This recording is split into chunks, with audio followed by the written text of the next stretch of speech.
Thank you. On behalf of my daddy in the Lord, I'm welcoming every one of you. You know, I was there and I was looking.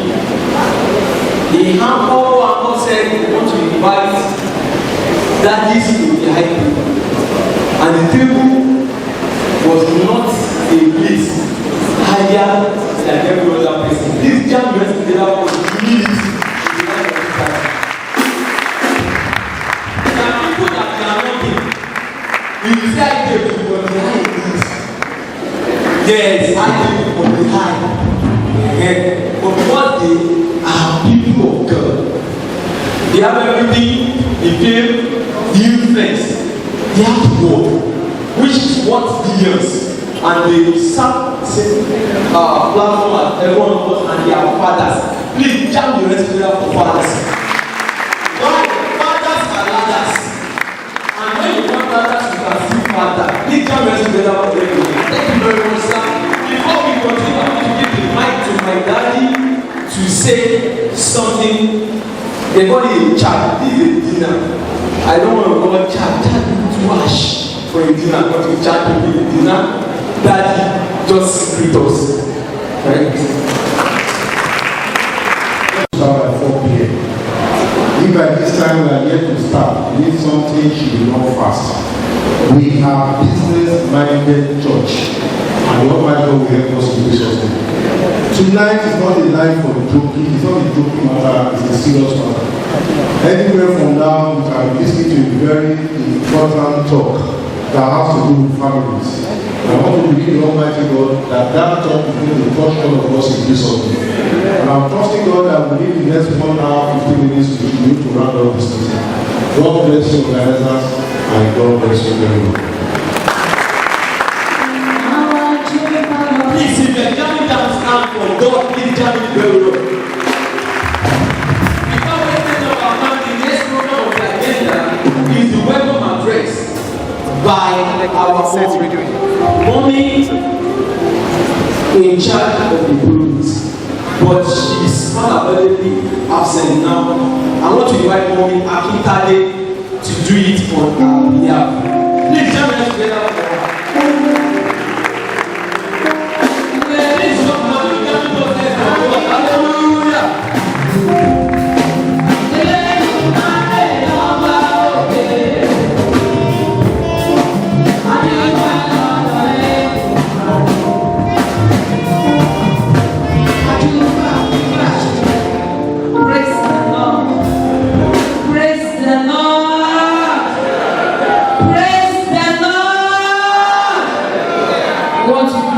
Every one of you, good afternoon, and you are welcome to this wonderful program. And we pray that after this program, our home, our life will never remain the same in the name of Jesus Christ. That will be turning around in every areas of our life, and we continue to enjoy the fullness of God in every areas of our life in the name of Jesus Christ. I want to welcome every one of you. Say you are welcome in Jesus' name. God bless you. I am ready to say God bless you, man. Thank you so much. Thank you for the one anointing in Jesus' name. Very quickly, we want to introduce ourselves and welcome ourselves. Sometimes ago, someone saw me in town, and you know the rush and everything in town. There was always a stampede. Everybody was rushing to go to the car, and she put my coat and she said, "Oh, 14." Immediately, I know, oh, this is somebody that knows me from water, and I said, "Welcome." To avoid such. Today, we want to welcome ourselves on our seats. Maybe our husbands will do it for us. You introduce your beautiful wife to the next person and say, okay, this is Mr. So-so-so, I'm from so-so-so parish, I'm from so-so-so area, and this is my soul. Welcome yourself on the table. You're welcome in Jesus' name.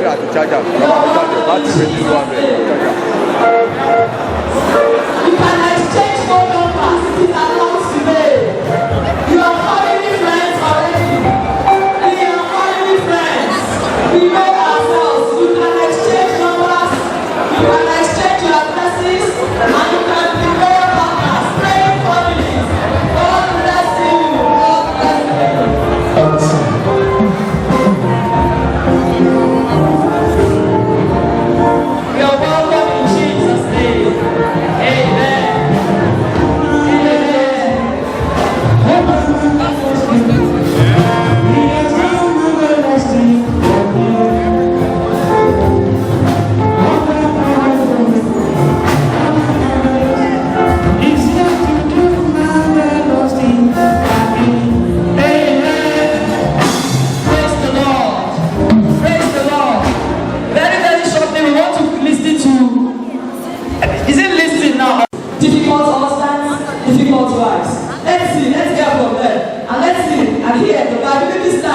And what the Bible is saying is, how do you cope with your difficult spouse? Praise the Lord.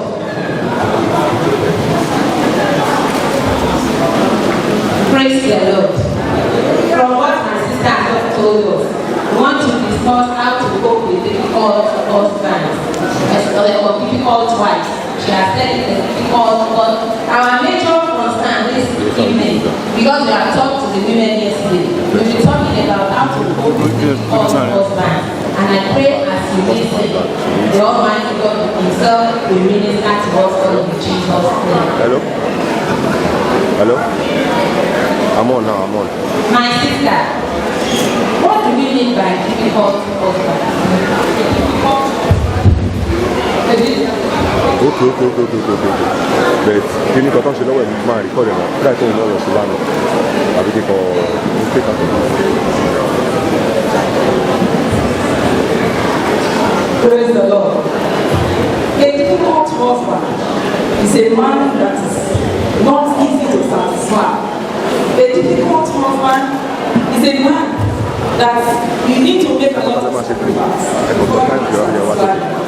A difficult husband is a man that you need to go even out of your own convenience in order to satisfy.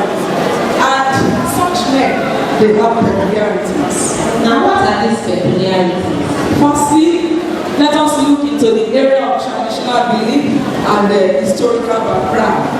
Some men, they believe that they were being raised to uphold the traditions, the norms and ethics of their area. And for this purpose, they are ready to defend it to the last. Such men, they don't let go easily. They will tell you, this is the way I was brought up. You cannot change me. Such men will say, this is the way my ọkùnrin tó fẹ́ owó tí à ń sọ nípa rẹ̀ yìí ìta ló fi máa ń lápá jù tó bá jẹ́ ìta fine boy yìí á ní owó sálárì níta á máa ṣe bíbí máa nì ṣùgbọ́n àwọn ọmọ rẹ̀ ló lé mọ̀ tí lójú òjò jẹ oúnjẹ àárọ̀ ṣòro fún ọmọ láti jẹ kódà lọ́pọ̀ máa ń gbọ́dá nínú ilé bàbá ní ìyàwó abẹ́rẹ́ àkúdà lórí lóye fún ọbẹ̀ ẹ̀ náà kò sówó ṣòro kan sí lápò báwo ni obìnrin Is the issue of food. There are some men that they want their food hot, steaming hot. The woman should prepare the food immediately and stand it to them. They do not tolerate you putting the food in any microwave or whatever. They want you to cook it daily, cook the food daily. And there are some men that because their parents, their mothers, use grinding stove to grind pepper for their husband. They also believe that their daughter-in-law, the wife of their son, should also do the same for them because they believe that whatever that you use your hand to grind tastes better than the one that you use blender for. So they do not accept you to use blender to prepare food for them. And as a result of this, by the time the woman uses her hands to grind pepper, to do so many things in the house, she becomes tired. And the husband still has some assignments for the woman to carry out her job later in the day. And when the woman does start to complain, it brings problems. Gallery more, Then you can also talk about the issue of sex. That's another thing that causes a lot of problems in homes. There are some men that they forget that there is nothing called play with them, there is nothing called romance, they are always just lie down, let me have my way, and that is the end. And at the end of it, such women, they are not satisfied with this thing, in this act, and they become timid, they become afraid, they do not let go. And when they start to complain, the husband now keeps onto himself, and he denies them of other privileges. He begins to nag, he begins to complain that you are my property, whatever I tell you to do, you must do. And such men, when they developing some kind of complex, they become difficult to talk with in the home. And in such cases, you will see those women, they will not be able to flow in such relationship. And also anger. There are men that get annoyed easily. You see them, it's as if the lion has just entered the house. Their wives, immediately they see them packing their vehicles. The wife and the children, they will run to a corner and they will become quiet and they will not be able to flow. Such men, any small thing like this pisses them off and they bend their anger on everybody around them. Another area is in the area of attitude. Some men are introverts. They hardly talk, they bottle up their thoughts, they hardly play with the kids. And the wife, could be the extrovert type. She could be the type that makes it so well, the outgoing type. You will agree with me that in such a family, they will not be able to flow because the husband bottles up, he rarely talks, he rarely plays with the kids. Such men, they are difficult husbands. Hello. They send me my card. How to come with such men? Firstly, submission. Hospitality, also Ephesians 5:21 to 33. The two scriptures preach submission.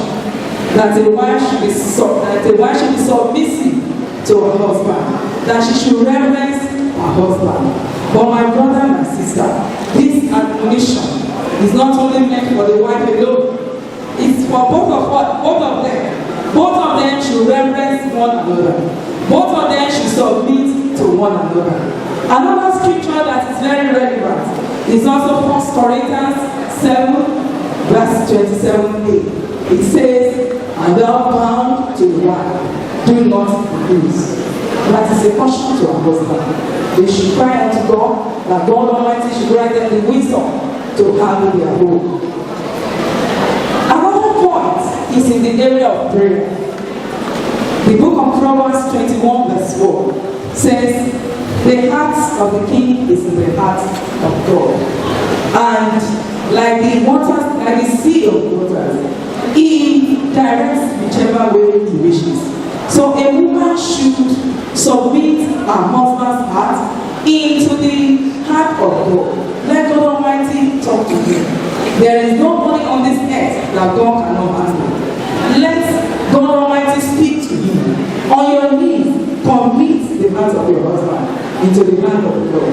God Almighty will handle you and will direct him to your own way. Praise the Lord. As women in the house, another thing that we need to do is to understand our husband. Let us understand his weakness. Let us understand those things that he likes and those things that he does not like. And we try as much as possible to work and take that advantage of that his weak point. We enter through such avenue. For example, if you decide that you like watching football, you can also be with him in the sitting room while he's watching the football. Develop that interest. And in such doing, you begin to pick interest in what you like. And if it is quiet time, you just discover that it opens up and you're able to flow with it. And another thing is that there are some of us women that do not like our mother-in-law and our father-in-law. Let's try as much as possible. One day we also become parents to some children. So let's love our husband's parents. When you love your husband's parents, definitely your husband it will get to a level that you will even be the one that will be telling him, let's go and visit mama, let's carry this to mama, let's do this for mama, and that will make it to win his heart and you'll be able to flow with him. Then you can open up discussion with him. If there are some things that you know he loves, open it up and you start chatting in such a case, and that will make the two of you to begin to flow. Then another thing again is that we need the wisdom of God in our marriages. There is nothing that we can do by our own wisdom. We need to rely on the wisdom of God. Let's let God to direct us, to help us, to make us to see where we are going wrong, so that we'll be able to make the necessary correction. He says, if anybody lacks wisdom, we should ask for him. And I pray that he will grant us wisdom in Jesus' name.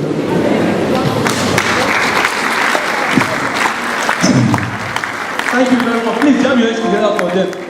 I pray the wisdom of God in their life will not diminish in the name of Jesus.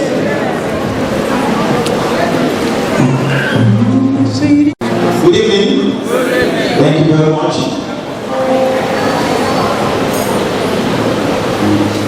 They are listening to the difficult husband. What about difficult wives?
to bury her now. Can you imagine what she just told me? They have sent her out of the house. They have sent her out of the house. I think husband family send the wife packing of the house. I can't like that is why I want you here. But I want to do your will. I should do I what? say it too much now. Today I am laughing. They say I am typical. But I don't want to do your will. You will not do that. I should not do it. You know that. These people that want to die, they used to do it. Not to I am still young. you will say. See, the only thing we should be planning is for future. Which one will? If you want to secure the future of your children and myself, go and do this thing. It is not about insecurity. If you will not even die, see those children, you will take care of them together. You are not going anywhere. You can't even die now. Maybe I should say it in this way. I am shimari. You are not married. This is what they call shimari. You are not married. You are praying that I should die. No. Okay, don't worry. Please stand up and in the midst of the people. Okay. Let us get people's opinion. Like on my road before I town. This are brethren. Let us hear your Like on my road before I These town. are brethren. Let us hear I don't know. I said that. Let us hear if you know you are not going to write the will in my I name, cannot write the will. then let the property be in my name or in your children's name. Let us hear the opinion of God. So you want to kill me before my time? Please, please help me, sir. I know you are a godly man. The Lord has directed me to you. That is concern. I don't like you. What is your own opinion? What is your? Am I difficult? Am I asking for too much, sir? Please, your opinion. We are not asking for too much. We are seeking your own opinion. Hey, that is so. What should I do? Should I just leave him? Look at what happened to my friend 3 weeks after. And am I safe at all? You are safe. Just have some patience with me. Then gently you resolve it together. Those who advise you are very easy. Where will I go again? Where will I go again?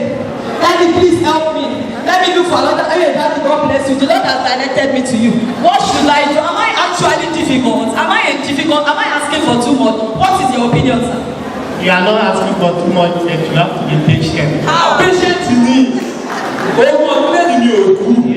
Daddy, how long will I be patient? Hey, time is going, oh. Daddy, God bless my daddy. That's my area pastor. Daddy, what is my ability? You are not asking for much, but you have to be patient. Patient you need. Patience and prayer. Everybody seems to feel I'm a troublesome woman. I'm a nagging woman.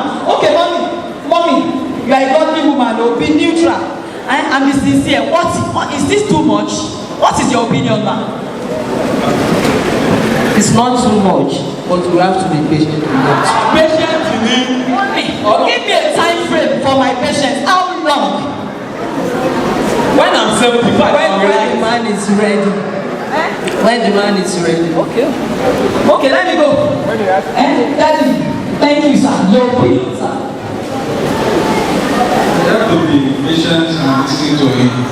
See, those ones, they are working in your hospital. I am a patient. Come to them. Come and tell the men of God. And what is this picture? What is this picture saying?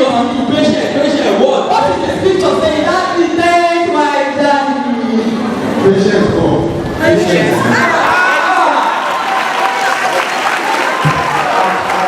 I want to wait one thing.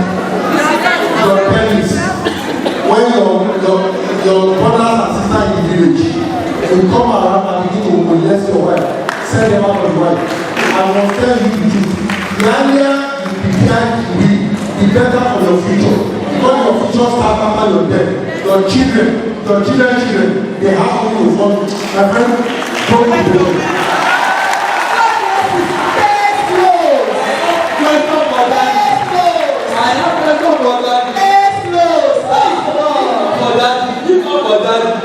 Okay. Thank God the scripture, the standard of God remains sure and it is unmovable. The scripture says we are one flesh and nothing can happen. Praise. Let me see if I can see big Bible. Thank you so much. Good evening once again.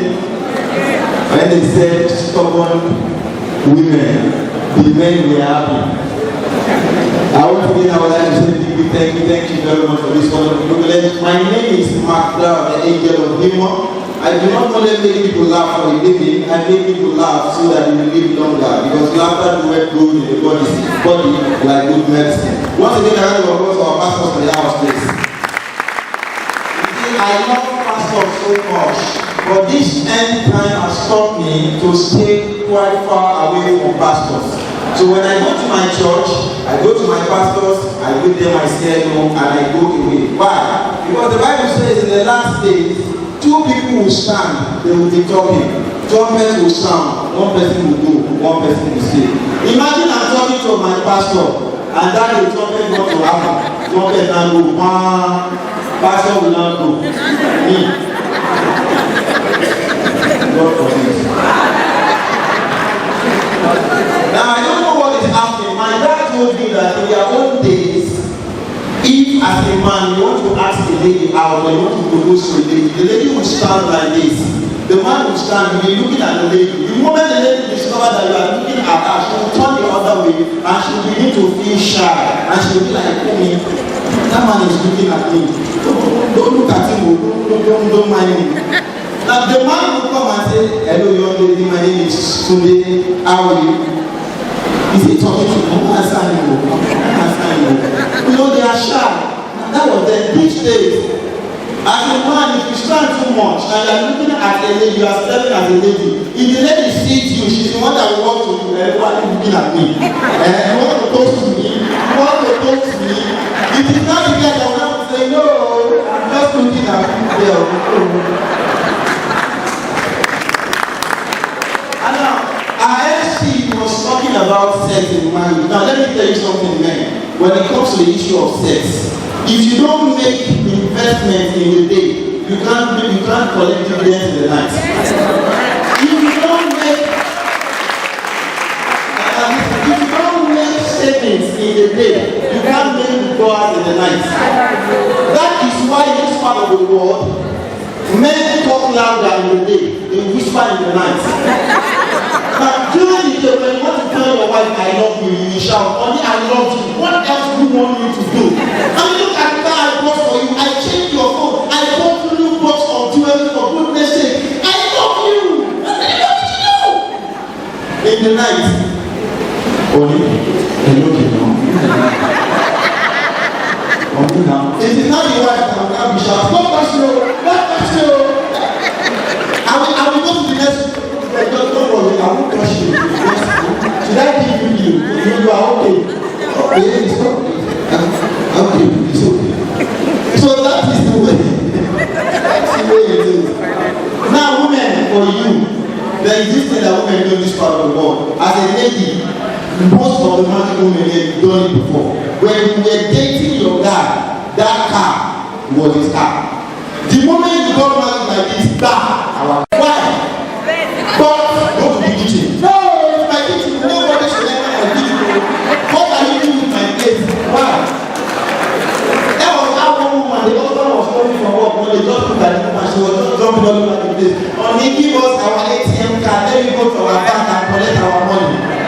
The husband looked at him, honey, if I give you our blue, you will go to our hospital and collect our treatment. Thank you so much. My name is Mr. Hallelujah. Hallelujah. You are happy for hallelujah. Very short song about love. One thing that I've come to understand is this. Without love, you can't love. And late Pastor Before Prayer Assessment, he said marriage was defined as two people being able to forgive one another. If you cannot forgive, we can't live together as one. And I pray in the name of Jesus, that love that is going down, God will rekindle with the evil in the name of Jesus. Yeah.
can see that out his phone too.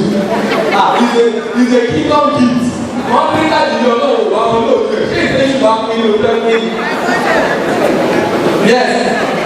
As you are preparing or bringing out your phone, I want to quickly say something. When I was living with my brother, something happened. Because the wife stayed there, Johnny Amini, 20,000 nowhere. That means some who was going daily, continually, I will pay you back. So when he came back in the night, I was there, we were praying together. So he said, the wife has paid the money. In the prayer, I said, Oluwa, adúpẹ́ lọ́wọ́ rẹ pé o ti gbé ọkọ ìyàwó mi sókè láti máa sọ owó fún ọkọ láti ṣe lọ. Tí wọ́n ẹ̀ka ṣe ṣe òkúrò gbádùn.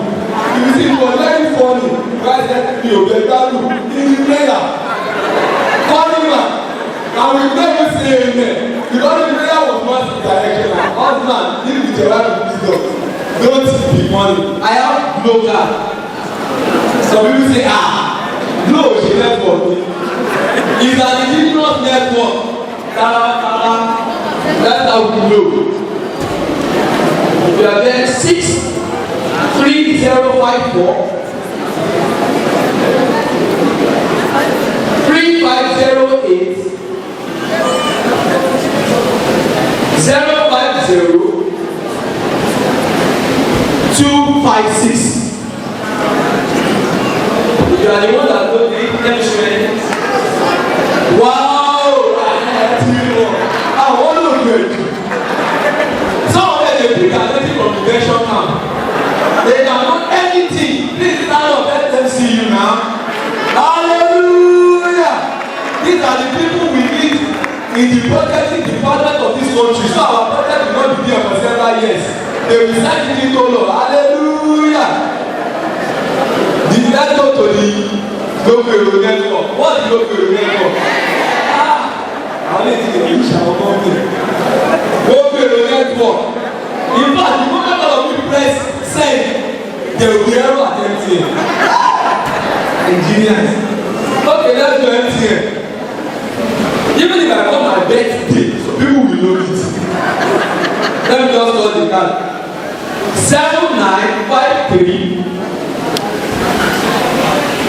2852 204 204 2004 8095. We are from here. Let's go to this ministry from here. Yeah, we share. Daddy,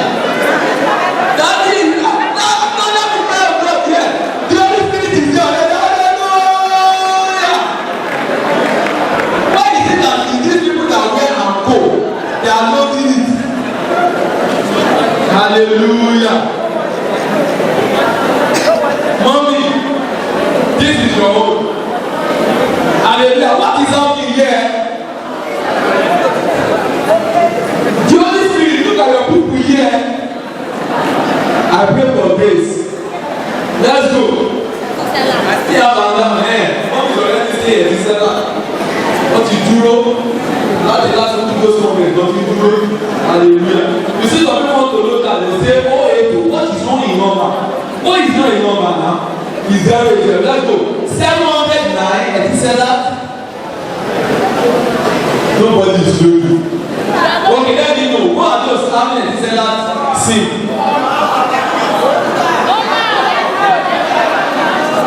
Okay, they are here. They say, let's go. 5 MB every week. Let's go. Loyalist. Let's go. 709.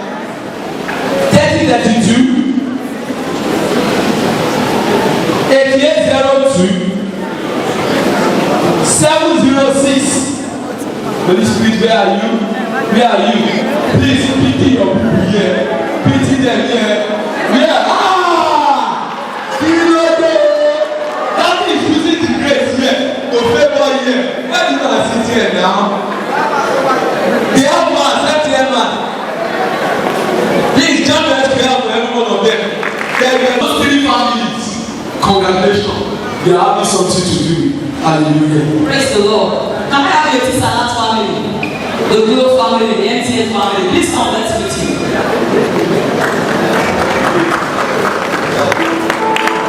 Network. Glo family. the Lord. Your parish, your soul, Yeah.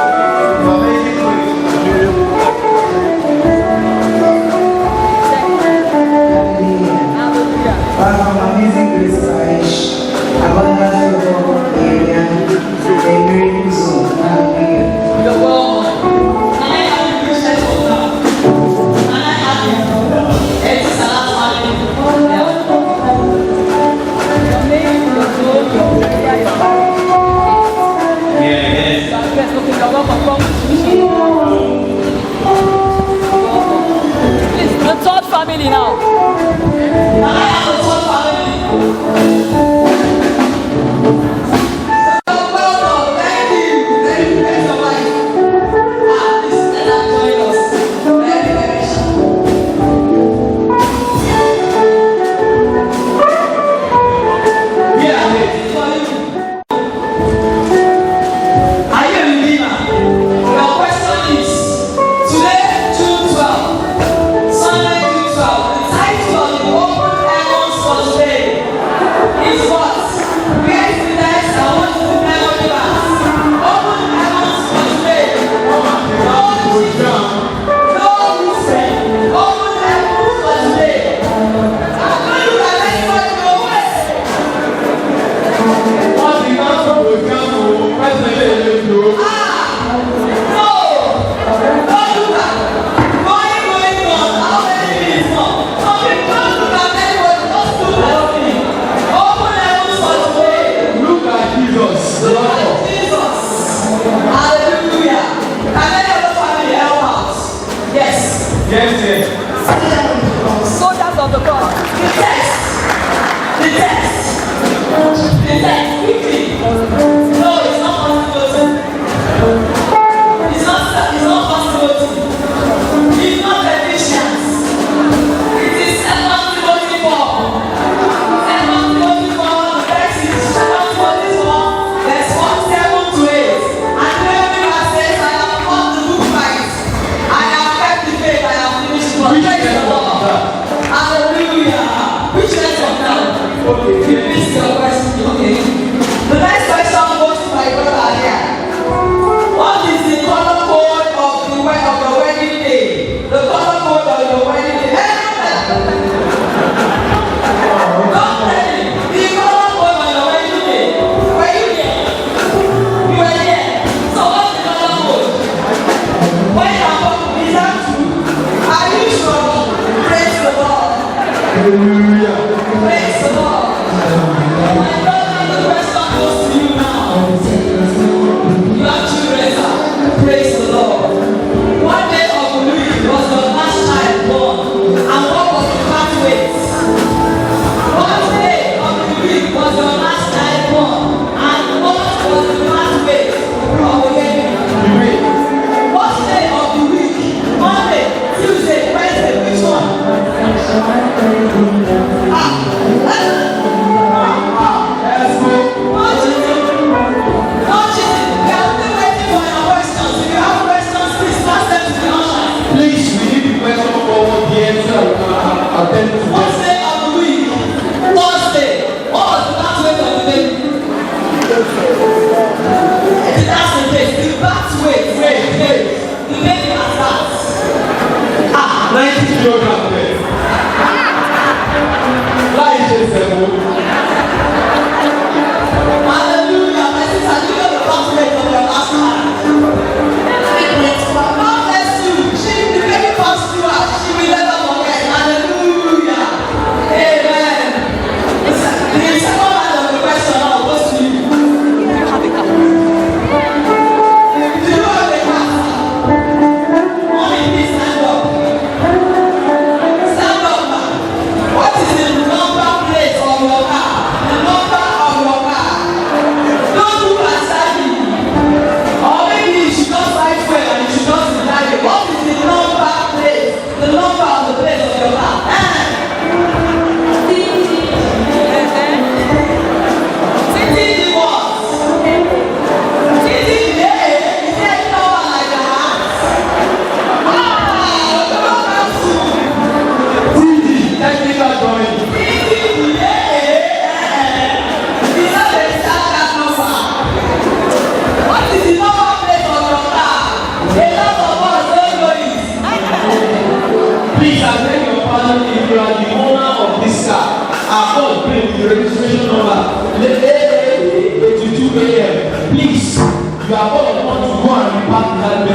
Also, we have Explorer Black.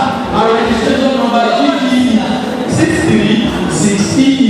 Please go and pack your study a lot of things. God bless you. Hallelujah. Hallelujah.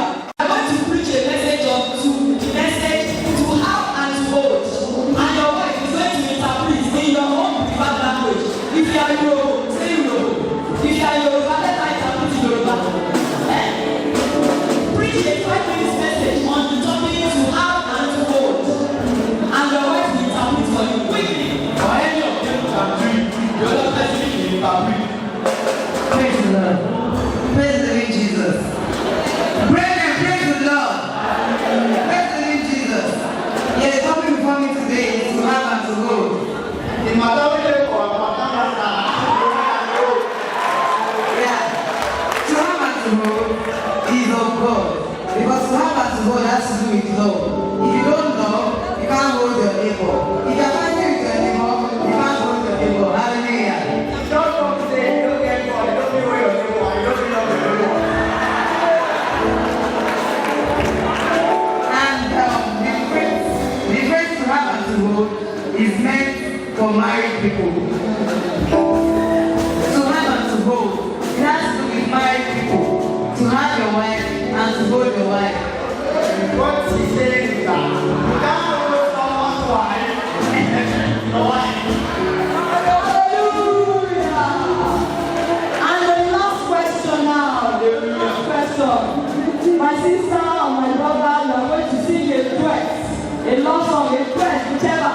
Even if it is a worship, together, do a duet. You are going to give me one mic, and we want to hear your voices. The two of you together now. Quickly. That's Come on, soprano. Very good, you can continue.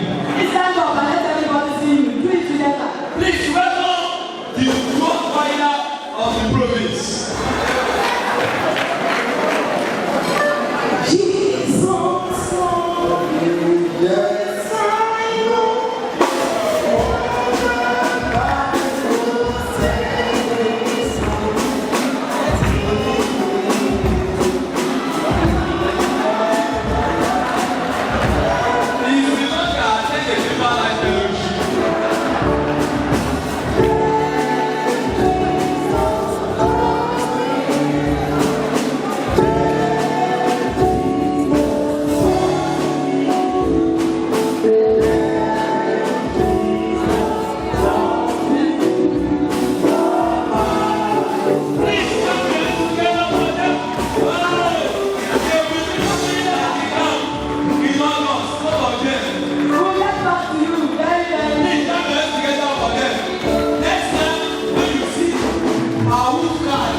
Hallelujah.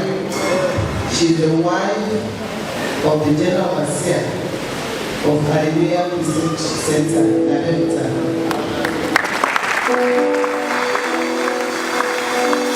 She came yesterday and actually we desire more.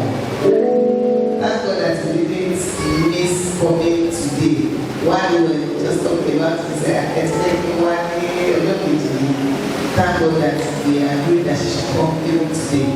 I would love you to relax at the presence of the Lord while she takes you through the word of God. And as she continues, if you have any question, please just write it down. As you meet it up, the ushers will come around to pick your questions so that she'll be able to answer your questions. The moment you sit down, be ready because she's not going to stay long talking. I feel lonely for not coming with my husband. It is okay. Before I pray, I've been asked to tell you that you are free to use one glass cup as a couple to drink. Shall we pray together? Our righteous Father, we thank you very much for this evening. Lord, we bless you for this that you have done among us again. You have drawn us unto yourself. Our gathering is unto you. And Lord, we want to say thank you for making it possible for us to be here. We have been receiving diverse blessings severally, and it's time to look into your word again. Briefly, as we share your word together, Father, please breathe the breath of life afresh upon it in Jesus' name. Let it come forth expressly. Let your word have glorified entrance into all of our hearts. Let it do us good. Let it resolve our issues. Let it find good ground in our hearts to grow. And let it bring forth fruits unto the glory of your holy name. Thank you, faithful Father, because you are here already. Thank you for putting the enemy in his proper place, which is under our feet. He has no way here. And we thank the spirit of liberty, the spirit of truth that is here already. We ask that he will have his way among us. Thank you, Lord Almighty. Blessed be the name of the Lord. In Jesus' mighty name we have prayed. Amen. I want to appreciate our daddy and his wife for extending this invitation to me. And I have come in the name of the Lord and I've been received as such. And I pray that the Lord will prosper his pleasure in their hands together in the name of Jesus. I want to greet all our daddies and mommies here too. And indeed I greet every one of you. Let me do away with greeting because it's just for a few minutes. And I believe that the Lord will speak to us in Jesus' name. Well, I've been asked to share what God-fearing home should look like. And I want to pick my text from Psalm 127, verse 1. Psalm 127, verse 1. It is a popular passage. It says, except the Lord build the house, they labor in vain that build it. Except the Lord keep the city, the watchman waketh, but in vain. I read this from other versions, and I would like to read two other versions. Contemporary English version says, without the help of the Lord, it is useless to build a home or to guard a city. The easy to read version says, if it is not the Lord who builds a house, the builders are wasting their time. If it is not the Lord who watches over the city, the guards are wasting their time. And you will agree with me that when you waste time, a waster of time is a waster of life. And if it is of no use for us to be wasting our time and indirectly wasting our lives, thinking that we are building a home that is in the fear of the Lord or that God believes in. But I believe that one of the efforts of God, in order for us not to make a mess of homes that we are building, is this meeting that God has put in the hearts of our father and mother to put together for us. And I pray that it will not be in vain in our lives in Jesus' name. Amen. I want to say that as we are considering this scripture, there are different ways by which we can say we are building homes. It could be earthly homes, it could be church home, it could be heavenly home. But here we are talking about our earthly homes now. So the type of life that is needed in the home is the same as what is needed in the church. And it is as the Spirit leads us to live such a life.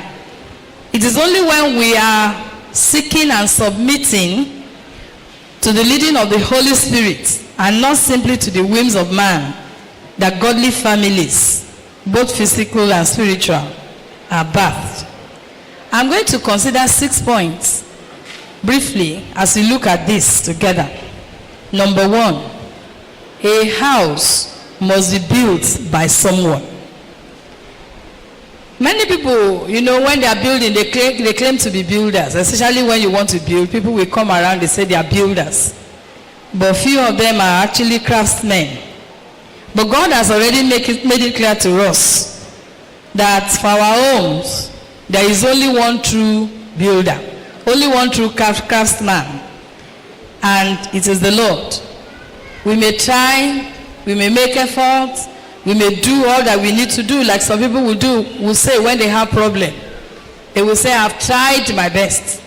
I have done all that I knew how to do, yet it's not working. I want to let you know that God instituted marriage in the beginning. and there is a reason in his heart for doing so. But unfortunately for many of us, we didn't know why he created marriage in the beginning. We just went into marriage because of what society has given unto us. And we need to see that God is not a general contractor that is coming around us to collect money because he wants to build. He instituted marriage in the beginning. He had plans for it, and he still has plans for it. He has given us instruction manual on how to run the home. Now when we look at Malachi chapter 2, I want to quickly pick that. Malachi chapter 2. In this particular passage, especially from verse 13, the Bible says, it's talking about an offering that was brought unto the Lord, and it wasn't received, and there was crying and weeping. Let me read it from verse 13 now. And this have you done again, covering the altar of the Lord with tears and weeping, with weeping and with crying out. He so much that he regarded not the offering anymore, or received it with goodwill at your hand. Yet you say, why or wherefore? Because the Lord had been witness between thee and the wife of your youth, against whom thou hast dealt treacherously. Yet is she thy companion and the wife of thy covenant. Verse 15, and did not he make one? Yet hath he the residue of the Spirit. And why one? That he might seek a godly seed. Therefore take heed to your spirit, and let none deal treacherously against the wife of his youth. Verse 16, for the Lord, the God of Israel, said that he hated putting away.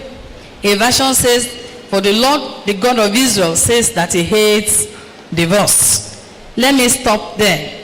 From this passage, we can see that marriage is for companionship.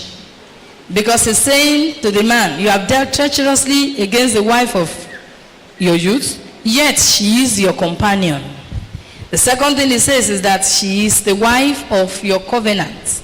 I need to let you know that it's not just a matter of seeing a fine face, no pimples, straight legs, beautiful curves, and you decided to marry. Once you are going into marriage and it is in the name of the Lord, it is a covenant relationship. Incidentally, most of us, I want to believe here, got married in church, and we were declared to be one, and it was declared unto us as a covenant relationship. Unfortunately, when people are getting married and the man of God is releasing the vows for them to repeat, their minds were not there. Maybe they are busy thinking of, I don't know whether the food will be enough.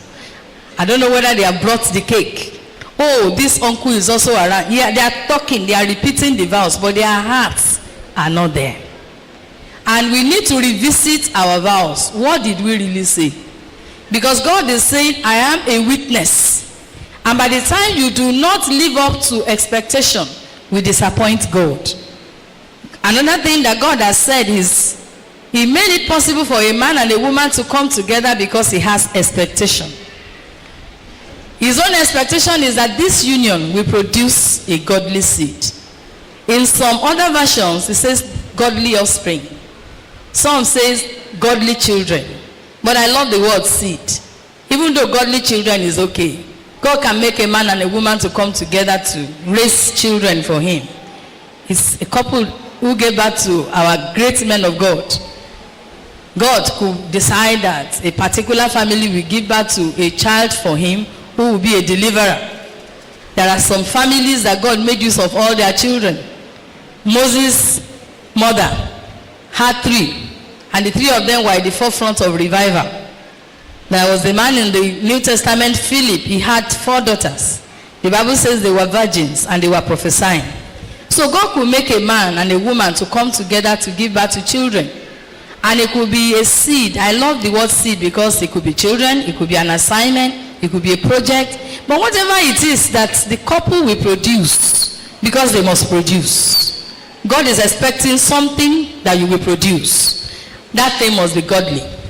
I keep mentioning the name of, Papa Kenneth Hagin. He never stepped on the soil of Nigeria till he died. But what the union produced is still blessing men until now. There is a reason why God allows a man and a woman to come together. And God is still expecting. I hope his expectation over your own home will not be dashed. In the mighty name of Jesus Christ. I'm saying this because people get married for various reasons. Some will get married because they need somebody who will be cooking food for them. Some will get married because some friends' children are calling them uncle or auntie, and they want children of their own. People get married because, especially men, they will be called responsible people in the society. And so when they get married and these expectations are not gotten, they feel the marriage is not working.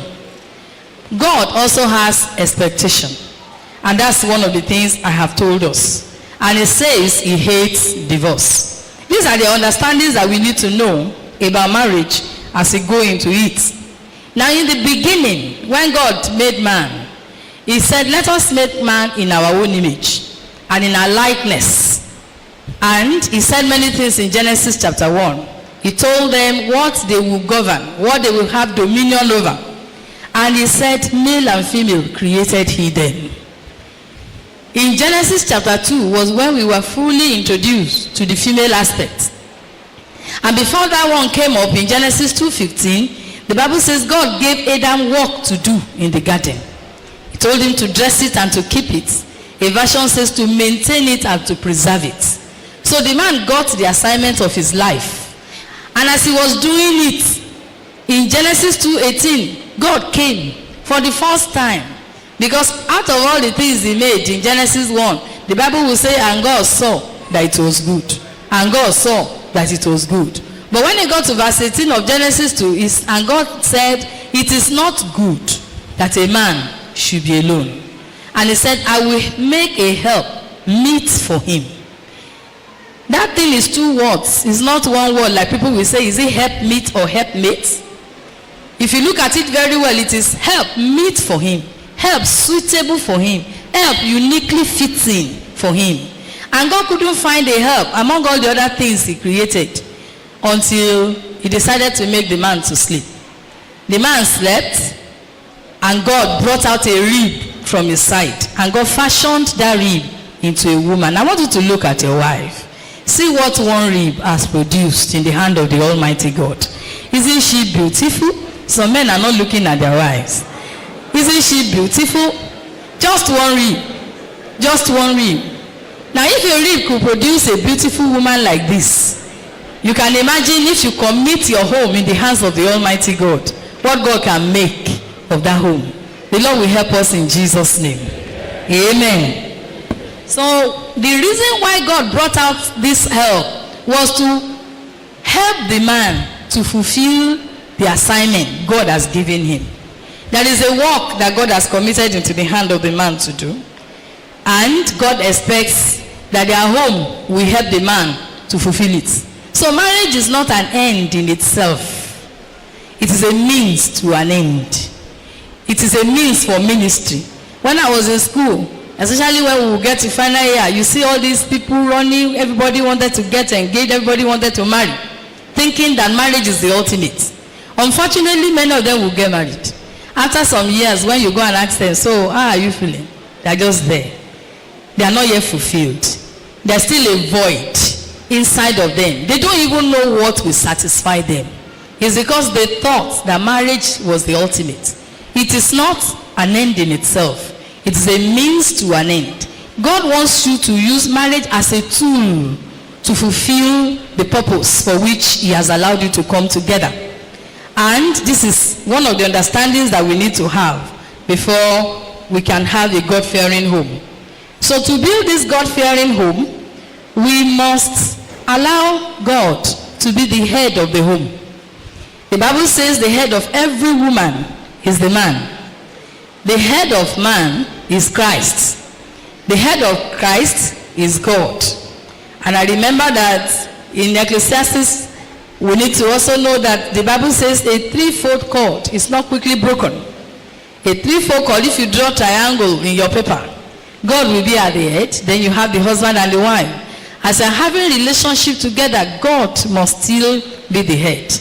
The situation of God bringing you together is not the kind that the Yoruba people will say, "Tí ọkọ bá mojú aya tán, alárinà ayẹba." It's not the one that, it's not a go-between that will disappear when the two of you have now come to marry. God will still be in charge. And let me say it at this point that you must allow God to be the Lord. If he is not the Lord of all, then he is not Lord at all. I want to believe that I'm speaking to believers. If you are here and you are not a believer, the Lord will help you to be reconciled with him today in the name of Jesus Christ. Because if you are not a believer, talking about raising a godly home will be like a mirage, because you don't have the wherewithal to do it. Even those who are believers, we still need the help of the Almighty God to be able to build it. May he help us, and may he build a godly home for us in the name of Jesus Christ. So you need to be godly yourself. You need to be born again. You need to have a relationship with God for you to allow this home to be built. Number 2, a house must be built on something. That is, a house must be built on foundation. In Matthew chapter 7, from verse 24 to verse 27, Jesus speaking said, "Therefore, whosoever heareth these sayings of mine, and doeth them, I will liken him unto a wise man, which built his house upon a rock. And the rain descended, and the floods came, and the winds blew, and beat upon that house, and it fell not, for it was founded upon a rock. And everyone that heareth these sayings of mine, and doeth them not, shall be likened unto a foolish man, which built his house upon the sand, and the rain descended, and the floods came up, and the winds blew, and beat upon that house, and it fell, and great was the fall of it." Amen. Foundation is important in building, not the paint, not the finishing materials. Foundation is very, very important. And for us as believers, we need the knowledge of the only wise God as foundation for our home. If you do not build your home on the foundation that are of the word of God, it will collapse with time. And we need to understand this. The question is, what is the foundation of your home? Is it on what God has said, or what society is giving as societal beliefs or mindset? You know, there are some men, when they were going to get married, they call them aside, maybe one uncle or daddy. Don't reveal your secrets to a woman. That is the secret of manhood. And they told them as if it's a priceless gift, as a counsel. And it will surprise you that some men, even believers, they still went into marriage with such mindsets. So you see men who have become stingy, not with money, but with information. Because they told them that that is the secret of manhood. And yet God said in the beginning that for this cause shall a man leave his father and mother, and shall cleave to his wife, and the two of them shall become how many? One. Sometimes it may be the lady that somebody will call aside, or she may have been watching some people, and then she begin to pick some things that are not clearly written in the Bible as part of how we should run the home. Let your home be built on solid foundation, which is the word of God. So we need to go back into the word of God to find out how are we supposed. God bless you. Now when God made this help, because the name God gave to that person that he brought was help. It was Adam that was doing naming ceremony. When he opened his eyes and saw the person that God brought, he said, "It's like I know this person. I have seen this person before." And by revelation, he was able to see that this person was inside him before. And he said, "This is the bone of my bone and the flesh of my flesh. She shall be called woman, for she was taken out of me." And he now said, "Wherefore?" And I ask a question. If I want to begin a discussion with you, can I just start with therefore? If I start with therefore, it means we must have been saying something before. Now, when I read, wherefore, therefore, or for this reason, or for this cause, shall a man leave his father and mother and cleave to his wife, and they shall become one flesh. I wanted to know the reason before the therefore. And the only reason that I saw in Genesis chapter 2 is that Adam said, this is the bone of my bone and the flesh of my flesh. He saw that this one was inside me before. Permit me to quickly read Genesis chapter 5, and then I will be able to build on what I'm saying. Genesis chapter 5, I will read verses 1 and 2. This is the book of the generations of Adam. In the day that God created man, in the likeness of God made he him. Please, are we together? As we are reading it, you will discover that they said generation of Adam. In the day that God created man. Is that singular or plural? Man. Is it singular or plural? Singular. In the likeness of God made he him. Is it singular or plural? The male and female created he them. Singular or plural? And blessed them. Plural again. And called their name Adam in the day when they were created. Is there not a problem in that English? He said, and called their name. What is it supposed to be? Or what do we think it's supposed to be? Call their names. Adam and, but there is no mistake in the Bible. God called their name Adam. Male and female created he them, yet he gave them one name. To let you know that the reason for our coming together as husband and wife is for oneness. In fact, this picture came to my mind with the little science that I know is this kind of animal that the scientists call hermaphrodites. The one that has both male and female organ. I have this impression that the Adam that God created in the beginning had both male and female put inside one body. And so when it was necessary for this Superman to be helped, God brought out the female. Because it was since Genesis 1 that God said male and female created them. And he's saying it here again. Now, this woman was brought out as a help. Instead of 2 eyes, we now have 4. Instead of 2 hands, we now have how many? 4. For the purpose of helping the man to fulfill the assignment that God has given unto him. And Adam looked at her and said, this is the bone of my bone. The preposition is of my bone. But you see, I don't know how long they lived together in Genesis 2. Then Genesis 3 came. And as Genesis 3 came, you know what happened. I don't want to belabor you with that. You know how they ate the food. The woman was deceived. The man was not deceived. But their eyes were opened. They went into hiding and God came. And when God called out unto Adam, and I want you to note whom God called. Whom did he call? Adam. Who was deceived? Eve. And this one will let us know that the head of the home is very, very important. And God doesn't bypass authority. He doesn't break rank. He does not expect us to also do. He called out on the man. Even though it's the subordinate that offended, but the man is still in charge. So you are responsible. All these ones that we are saying, it's my wife that did this one. She's the one that did that one. We inherited it from Genesis 3. In Genesis 3, when God said, have you eaten out of the fruit of the tree that I said you should not eat? The preposition of Genesis 2 changed. He said, the woman that you gave to be with me. Before is this very particular and very specific.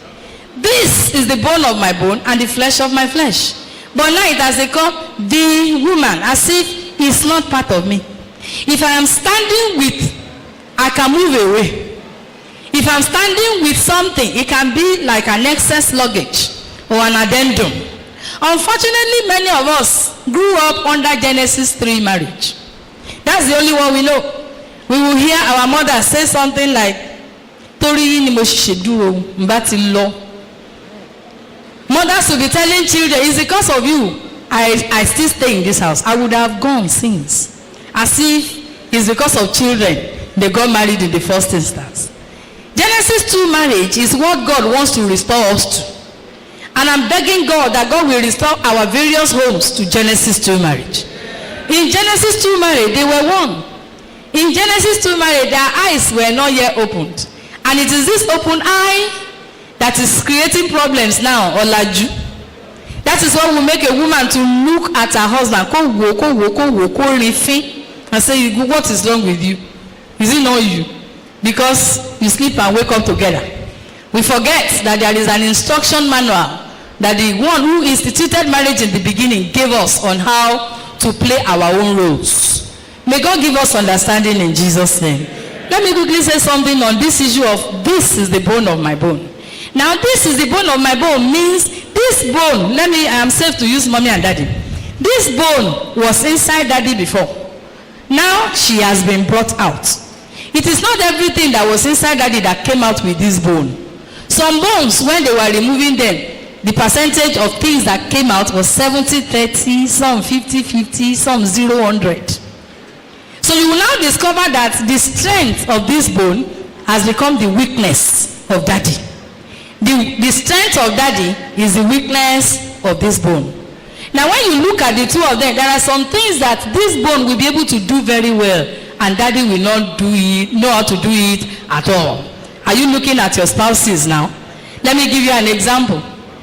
If in our house, if the bulb should go off, my husband will sit down and say, can we go and call an electrician? You are laughing. I grew up under a father, and I knew what men used to do in the house. And I was thinking I would get married to a man like that. But unfortunately, I didn't get married to somebody like my father, because I am not my mother. My husband will sit down there and he will not lift a finger. He will just say, if you like, call electrician. If you like, sleep in the dark. But somebody like me, I can get a bulb, I can put stool on a chair, and I will say, hold it very well for me, and I will change it. The most important thing is for the bulb to be changed. Is that not it? There are some things that are inside me that are not in him. Even until now in our house, sir, I put on the generator. You see, we could be fighting one another if we don't understand this.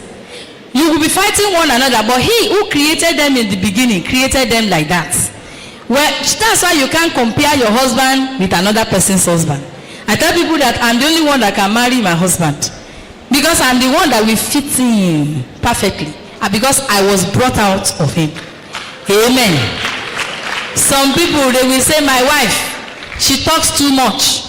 I ask, that bone that normally talks too much, where was it before? Where was it before? In him. It's only have been brought out for you to see. And as you see it, it is that you may do something about it. Because for Jesus, see what Jesus is doing to us now.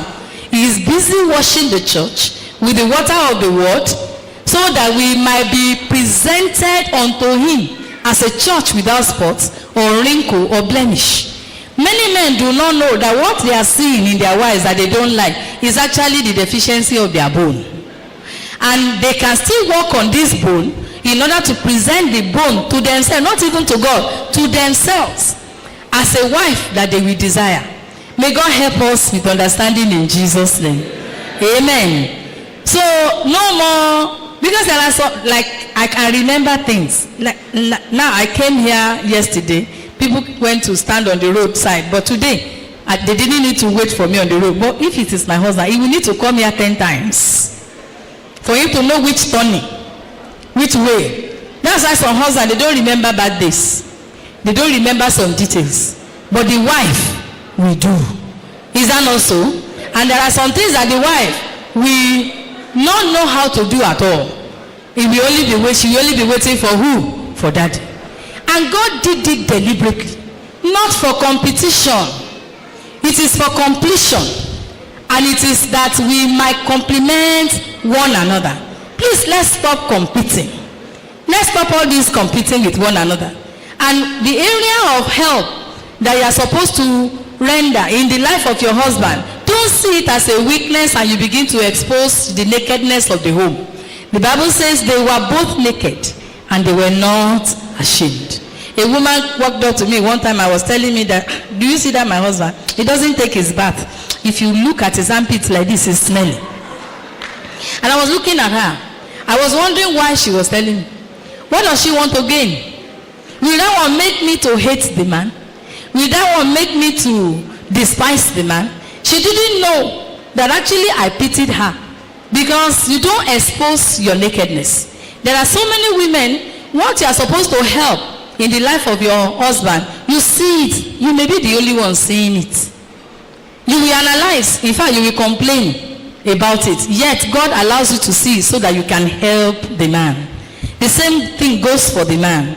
When you see areas of deficiency in the life of your wife, then you do something. The Bible says, who is the man that will thank himself for doing something good for himself? Whatever you do for your wife, in Ephesians 5, the Bible says you should nourish your wife. Is that not so? When you nourish your wife, you will at the end of the day cherish her. Because it's like investing, and you will get it at the end of the day. May God give us help in order for us to be one in the name of Jesus Christ. No more competition, oneness. If you look at Matthew chapter 19, there is this passage, dialogue that was going on between the Pharisees and Jesus, and they were tempting Jesus. He said, is it lawful for a man to put away his wife for any cause? Can I put away my wife for any reason? If she cooks rice with plenty salt, can I put her away? If she wakes up in the morning and she doesn't greet me, can I put her away? I want all the women to just say, thank God for Jesus. Because if it were not for Jesus, the hardness of the heart of men will not make them to live with you for long. They are looking for a way to put you up, put you up, put you up, put you up. That's the hardness of the heart of men. But thank God for Jesus. My husband normally says he was so sure that there is no woman in that meeting. That meeting in Matthew chapter 19. And Jesus said, have you not read that he who made them in the beginning made them how? Male and female. Male and female created he them. And then this statement came up again. He said, for this cause shall a man leave his father and mother and cleave to his wife. For which cause? The cause of being made male and female. You see, it's a mystery. God brought out a ring and said they should come together again and be one. God made them male and female. And he said they should still come together and be how many? One. Yet a woman is different from a man. But in the wisdom of God, he still wants them to come together and be one. There is no way a woman's perspective and that of a man will be the same. If you look at this altar now, they say a man should look at it. They will be looking at dimension. They will be looking. Okay. They will be looking at dimension, looking at everything. But a woman will look at beauty, look at so many things like that. And when you bring the two together, they become what? A whole. May God give us help in the mighty name of Jesus Christ. So let's learn to be one and stop competing with one another so that we can thank God for one another. Amen. Now in the passage that we read before, it says there are two buildings. Rain will fall. Floods will come up. Winds will blow. I need to let you know that this is what is going to happen to every home. Whether Christian home or not. Whether home that will break or it will not break. Rain will fall. Rain of blessings, even coming from God, can scatter homes. There are some people, their homes were intact until money came. So it's possible. Some people, when affluence came, that's when we don't see them at home anymore. Winds will blow from surrounding, winds from in-laws, from brethren, from families. And if your home is not built on the foundation that is solid, it will break. Then floods will also come up, which are plans and from the pit of hell. These are things that will assault your home. It's not strange. But what will be strange is if you do not build it on a solid rock that can make it to stand the test of time. Situation and circumstances will also come to challenge you. By whose authority are you coming into this home? May God help us not to fail at such times in Jesus' name. Now a house must be built with something. In 1 Corinthians 3:10, it says, take heed how you build. He said, take heed how you build. Paul was telling us that there is a master builder, but some people will build with gold, they will build with silver, they build so many things on it. I'm rushing now because of my time, and I need to let you know that if you build on solid foundation, it is not enough. You must also be careful on how you build on it. That's why you see people who are married, they married correctly, but the way they are running the home is not making it to stand. Some people's names were written in the book of life when they got married, but now the way they are running the home, their names have been removed. We can model up divine things if you do not learn wisdom. That's why we need to go back into the word of God. I will read Proverbs 24:3. Proverbs 24:3. People, when they were coming up to say some things the other time, they mentioned the fact that we need wisdom in order to build our home. Through wisdom is an house builded, and by understanding it is established, and by knowledge shall the chambers be filled with all precious and pleasant riches. Many times we pray for our children that God will give them wisdom, knowledge, and understanding. You also need it. You need wisdom, you need understanding, and you need knowledge in order for us to run our home. May God help us in Jesus' name. We must build our home praying continually for one another and for the home. We must build it with love, of course with submission. We must also build it with meek and quiet spirit. In the passage that have been quoted for us earlier on when the drama was going on in 1 Peter chapter 3, you will discover that a meek and quiet spirit and submission is expected from the wife. But God was also talking to the husband that they need to be patient and they should love even their wives. I am rushing this and I don't mind because I know some questions will still come up and give us opportunity to explain this. Let me say the last 3 points. The house must be built, the house that is built must be united. Have you ever seen any house being built? We won't even stay here. If this wall, as beautiful as it is built and is not joined to this one, and it's not joined to this one, it becomes a full house because they are joined together. There must be unity in the home, unity of pursuit, unity of purpose, unity of goal, unity in everything that we do. And we will only be able to achieve this if God is the Lord of the two of us. So you cannot go say to a man, your God will be my God, if you don't know who his God is. Some people's God are their jobs. Some it is money. But you will say you will follow. And if you follow and your God is not his God, your God is not his God, then there will be a problem. But there must be unity in the home. The next thing is that a house must be guarded. So we must be sensitive.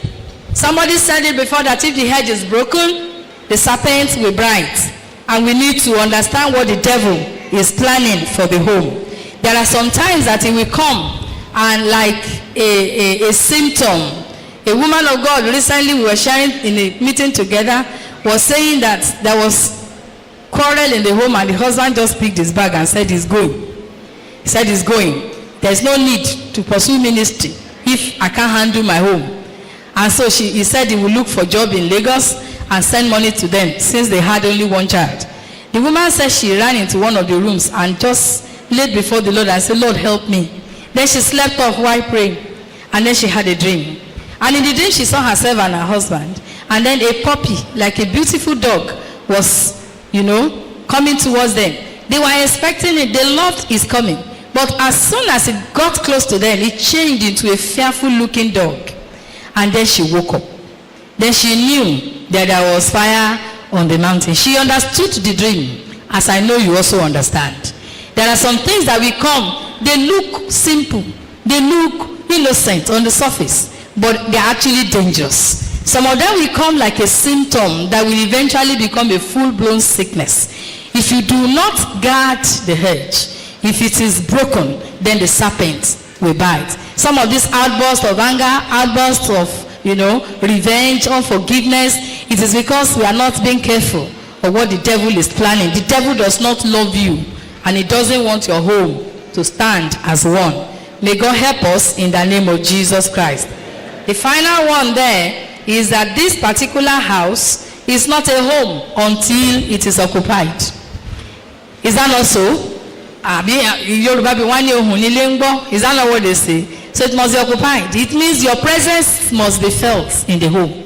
Both husband and wife. For warmth, for parenting, for closeness, for bonding. We must be around the home. And this is one of the things that will make us to build a God-fearing home. If we do all this with God on our side, I'm sure we'll be able to build one another together in the fear of God. I know there are challenges that will not make us to perform our roles, like they have raised some issues, Maybe when we see the questions again, we'll be able to know what are the things that are still not making us to fulfill our roles as husbands and wives. But I know that when we focus on oneness and we make up our mind that our pursuit will be God, we will build a joyful home that will be worthy of emulation. I want us to bow down our heads to pray. I want us to pray before we begin to take the questions. I want you to make up your mind that the Lord will help you to build a godly home. Let's pray together as husband and wife. If you have your spouse, hold your hands together and cry unto God together and say, Lord, please help us to build godly home. Home that you will be the Lord over. Homes that you will believe in. It's not every home God believes in, no. But there are homes that he can't do without. Homes that he has great expectation for. Homes that will readily produce godly seed that God can depend on. Let's pray that the Lord will help us as a couple to build godly home. Second prayer is that we pray that the Lord will give us grace to rise up to our responsibilities. That we will not fail God. That we will not disappoint him. God will not need to look for another to come and do his will when you and I are alive. Let's pray that his grace will be sufficient for us. In the mighty name of Jesus. Finally, let's come against the attack of the enemy over our homes. The devil hates us with passion. He uses lack of understanding even to deal with us. He uses what we don't know to deal with us, to separate us when we are supposed to be one. Let's pray against the things that are running contrary to the will of God for your home. Let's pull them down, that they will not stand. And that the counsel of the Lord alone shall stand concerning your home. In the name of Jesus. Thank you, Father. In Jesus' name we pray.